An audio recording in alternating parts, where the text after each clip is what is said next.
sir ini ada di dalam diri kita sendiri, dan sesungguhnya penduduk awal tentang Tuhan juga dari sir juga. Kalau logika enggak. Nabi Ibrahim sendiri juga mengalami hal yang sama, Nabi Musa juga mengalami hal yang sama. Ya, ingin melihat Tuhan. Ya, saya kira kalau dilihat dari bahasanya memang saya mengatakan bahasa songong sih. Gusti encak pengen deleng. Bayangkan seorang manusia berkata kepada Tuhannya dengan bahasa Jawa seperti ini, Gusti encang kita pengen deleng priben carane sampeyan bisa nguripaken barang sing wis mati. Songong nggak begini. So, Robbi arini kaifa tuhyil mauta. Apal wong emah. Arini katokna ingkula kaifa bagaimana tuhyil mauta menghidupkan yang sudah mati. Encang priben carane. Tetapi bagi Tuhan tidak ada persoalan songong atau tidak songong.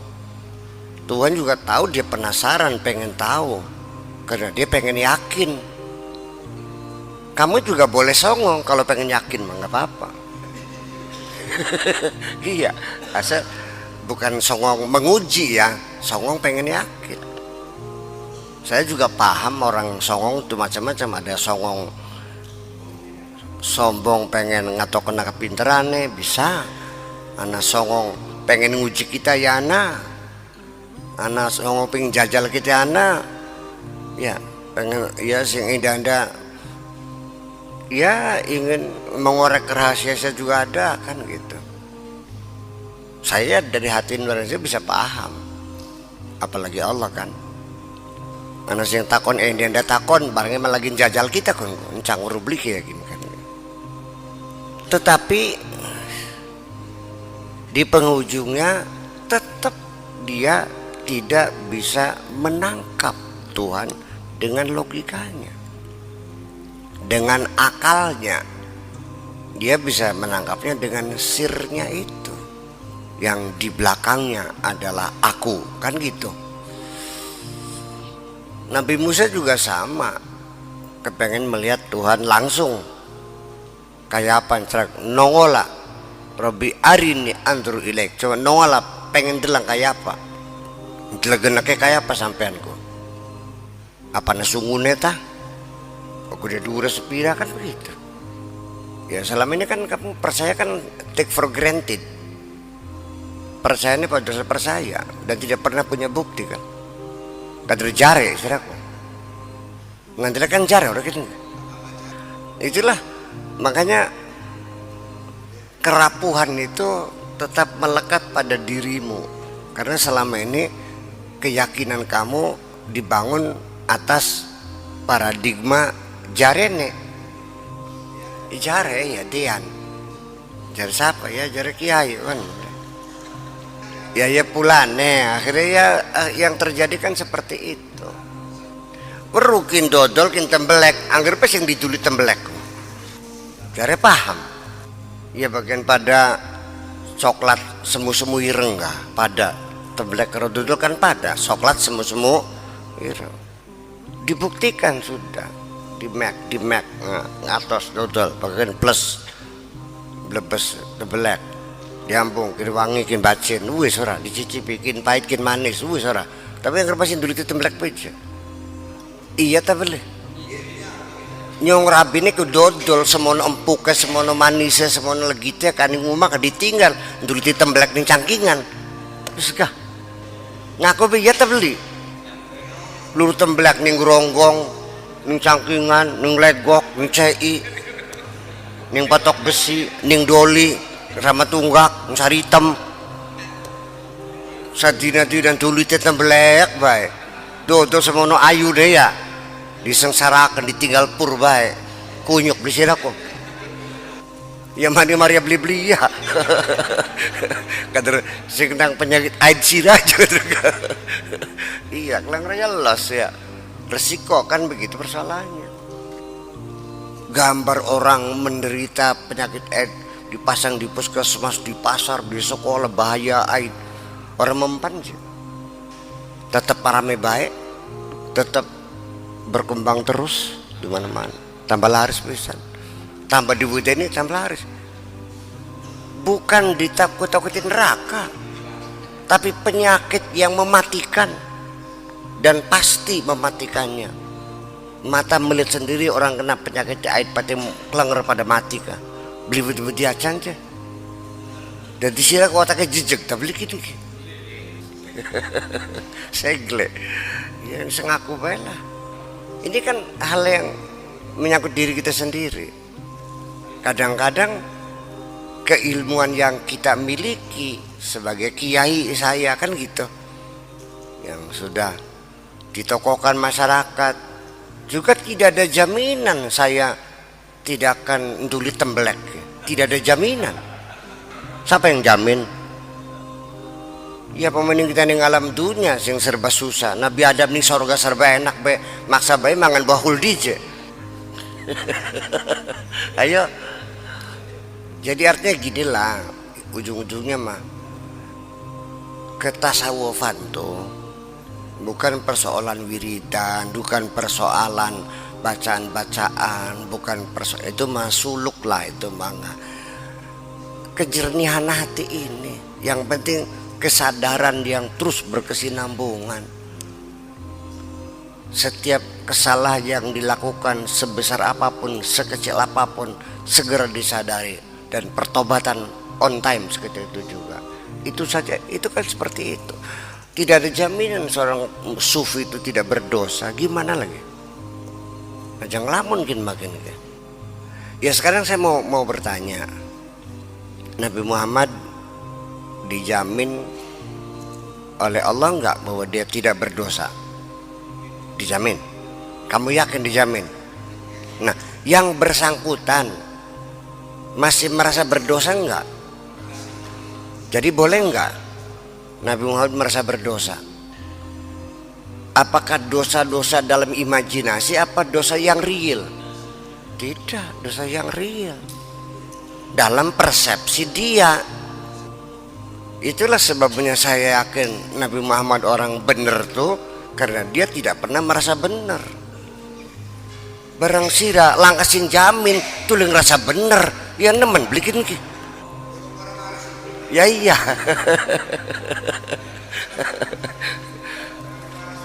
Lah ya itu persoalannya.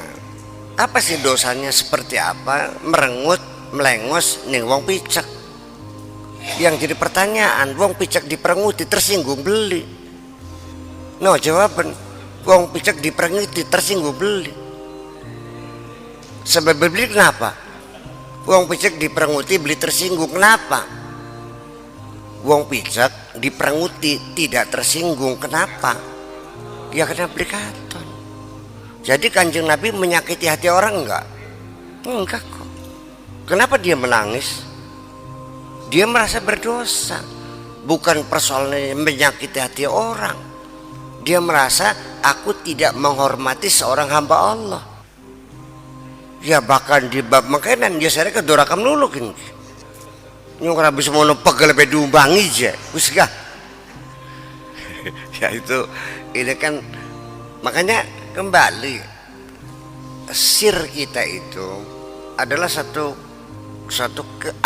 satu kerahasiaan Allah yang ada di dalam diri kita, yang rahasia itu tidak ada siapapun yang tahu kecuali Allah. Ini saya katakan bersifat umum. Seorang pemabuk, seorang pelacur, seorang penjudi yang sudah bertobat 20 tahun yang lalu, jangan dikira bayangan lama sudah tidak pernah menghampirinya. Tetap kapan-kapan datang menghampirinya dan mengajak bernostalgia.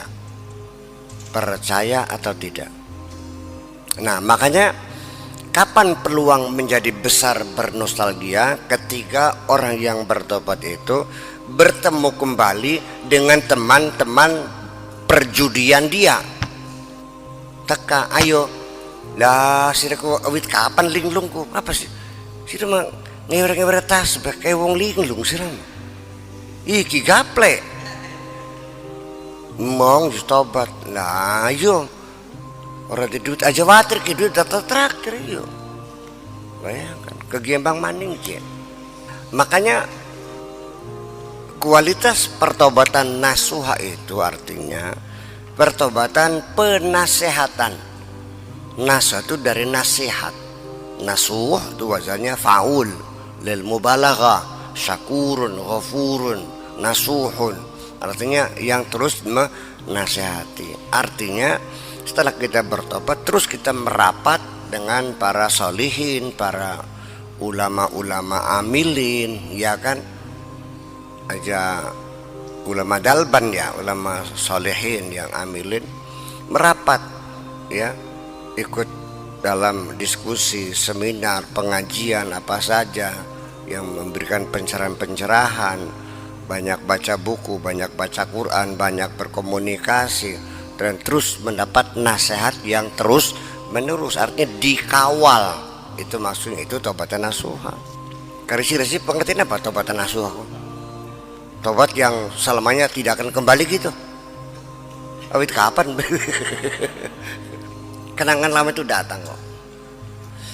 Karena apapun tanggapan yang sudah tersimpan dalam ruangan bawah sadar kita itu tidak bisa kita mengontrolnya, bahwa kenangan-kenangan lama yang sudah masuk dalam wilayah unconsciousness, ketidaksadaran kita, itu seringkali di luar kontrol kita. Kenangan lama itu muncul sendiri, mereproduksi sendiri. Itu namanya reproduksi kenangan lama itu muncul. Anda masih ingat masa kanak-kanak Anda kan? Seperti baru kemarin kan? Sementara sedang ngaji lupa kan gitu. Lagi baca lupa. Nanti ketika Anda dalam keadaan termenung sendiri, kadang-kadang pikiran kita mundur ke belakang mengenang masa-masa itu terjadi kapan saja. Kadang-kadang kita sedang asik mengerjakan pekerjaan, sedang serius, kok tiba-tiba perasaan jengkel itu muncul sendiri. Nggak tahu sebabnya apa, tiba-tiba jengkel, perasaan mengkel kenapa? Itu adalah pengaruh dari kenangan-kenangan lama yang reproduksi kenangan lama dalam diri kita. Karena kita pernah dikeselin, pernah ditipu orang tahun sekian tahun yang lalu, muncul dengan sendirinya. Dan kita tidak mampu untuk mengontrol diri kita seluruhnya. Yang mengontrol bukan kita kok. Semua kontrol, sensor-sensor secara fisiologis, secara psikologis itu kita tidak bisa mengontrolnya.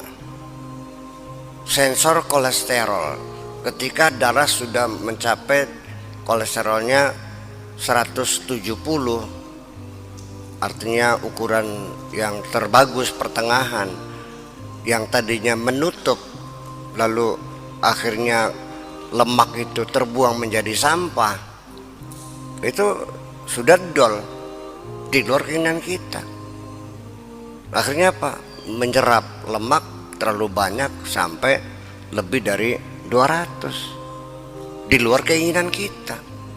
Gula juga sama. Kita semua makan mengandung gula, nasi juga mengandung gula, semuanya mengandung gula. Mana yang ada gula?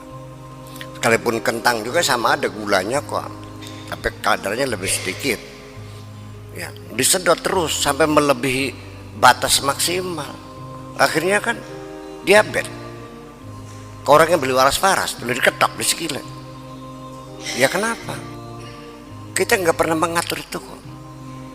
Pikiran datang sendiri, pergi sendiri, bayangan lama datang lagi. Akhirnya wong lanang pegatan, terus kawin maning, kelingan maning lebih banget, di balen maning, anak belikin ke. Ya lig lo orang kok, ide dia dilegu, demen kakangnya kawin. Dalam adine demen maning dipegat kakangnya karena dine wis nang dene kalingan malas kakangnya pegat maning karena kakangnya bolak-balik kayak wong liklung gitu. Megat adik ngawin kakang, megat kakang ngawin adik. Anak ping 10 mah. Jadi walau bagaimanapun, itulah makanya saya katakan bahwa presentasinya kadar kegilaan itu ada dalam dirimu. Ya maksimal 20% lah. Kadar kegilaan itu ada. Iya Pak Jiwarsan, kadar kegilaan ada.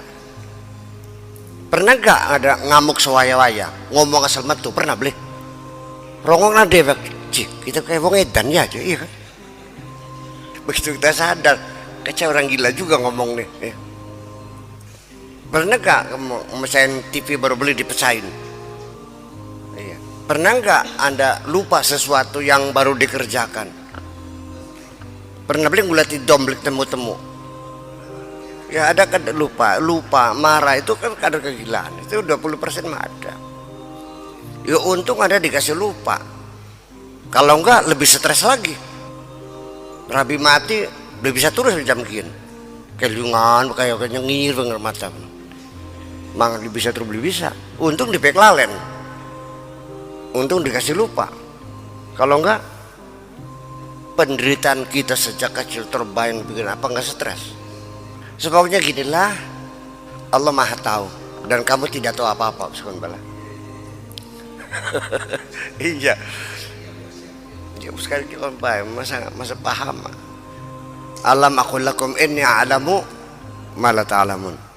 Sembengin gak cak bacote, masa paham masih ragu. Kon jere gusoleh kan. Ngomongin ning malaikat bangodon gua. Malaikat sok pinter, hampir apa gawe khalifah gedeng, patrung kono perang, engko yang rusak. Iya, pada malaikat anarengnya itu gedeng kan. Cuman malaikat mah makhluk yang baik-baik ya. Begitu dibuktikan dan ternyata dia salah, ya sudah oke.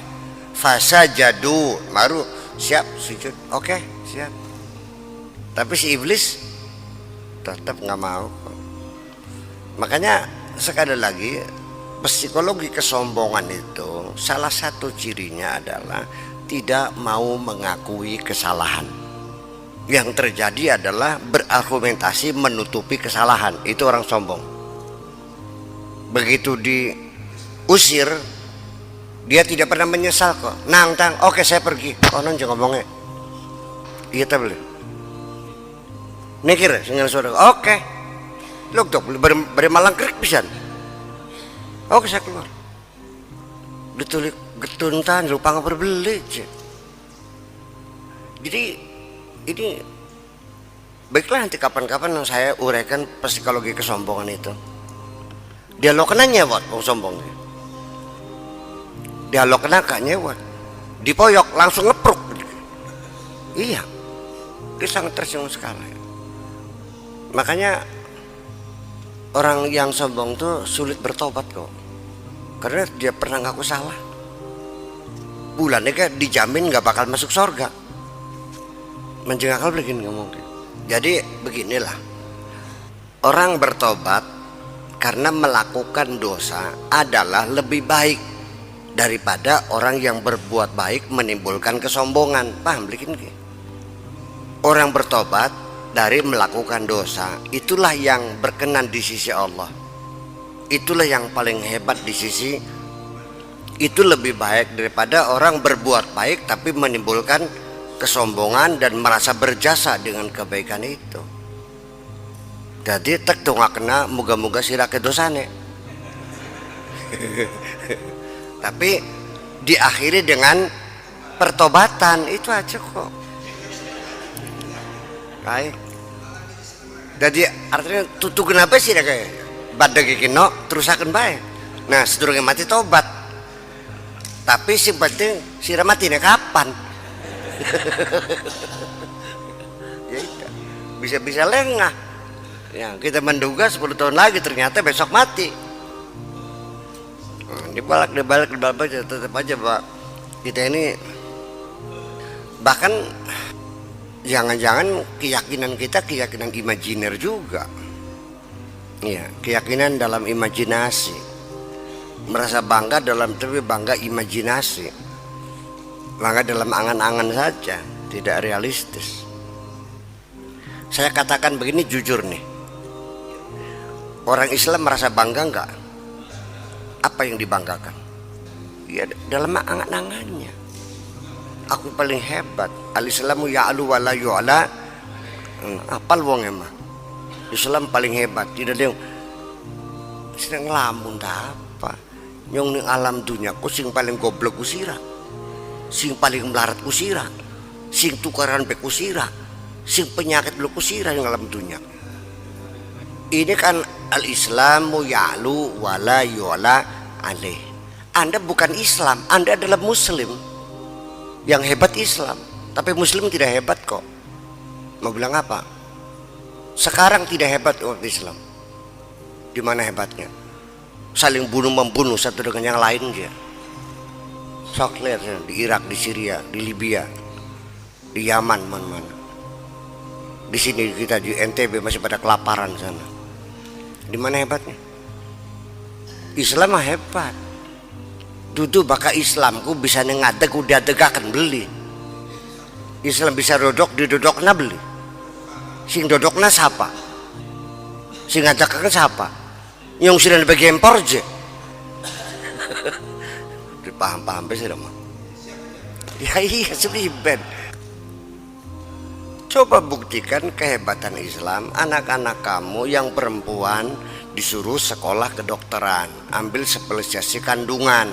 Sehingga di Indonesia dokter kandungan tidak boleh laki-laki, harus perempuan. Sekarang siapkan dulu. Jangan bilang darurat, sampai kapan daruratnya? Buktikan anak-anak kamu sekolah jurusan fisika, kira-kira bisa bikin bom nuklir. Buktikan kamu bisa bikin pesawat terbang, bikin pesawat olang-alik. Anda bisa mendarat di Mars. Buktikan. Baru Islam hebat bersama hebatmu itu.